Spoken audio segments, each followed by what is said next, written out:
The Bitcoin network consists of a network of nodes, which are just computers or servers running the Bitcoin software. The code ensures the nodes can find and establish connection with other nodes, and hence form a network that is used by the various nodes to transfer information, like transactions, blocks, and other data. Through this web of interconnecting nodes, Bitcoin can send digital cash securely through the network. The underlying Bitcoin code implements the Bitcoin protocol. So how does a new node join the Bitcoin network? First, it must discover at least one peer to connect to, and then it can get a list of other peers from that initial peer. There are a few methods that a node can use to connect to its first peer. The Bitcoin client contains a hard-coded list of well-known DNS servers, which can return a list of IP addresses of Bitcoin nodes. Alternatively, the Bitcoin client can be given a static IP address of a peer if one is known. You can pass this IP address as a parameter when starting the Bitcoin client software through the command line.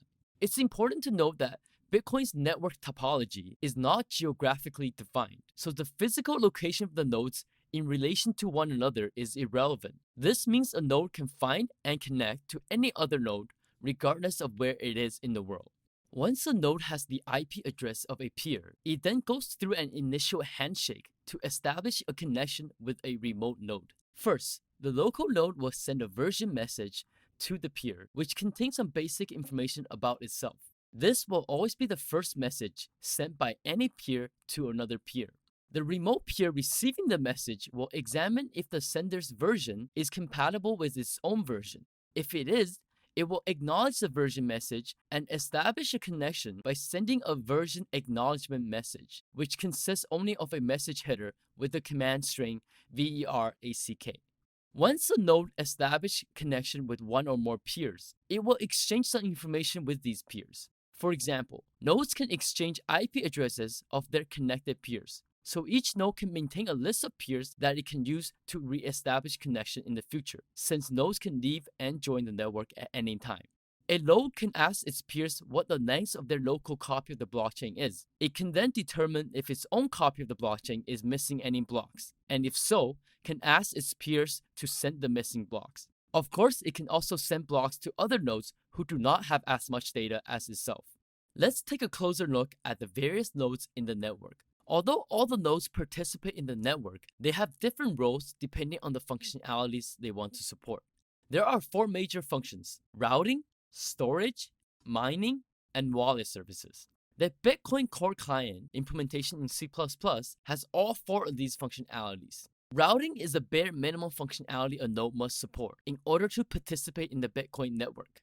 It contains the functionality to discover and connect to other peers in the network, and it also validates and propagates transactions and blocks through the network.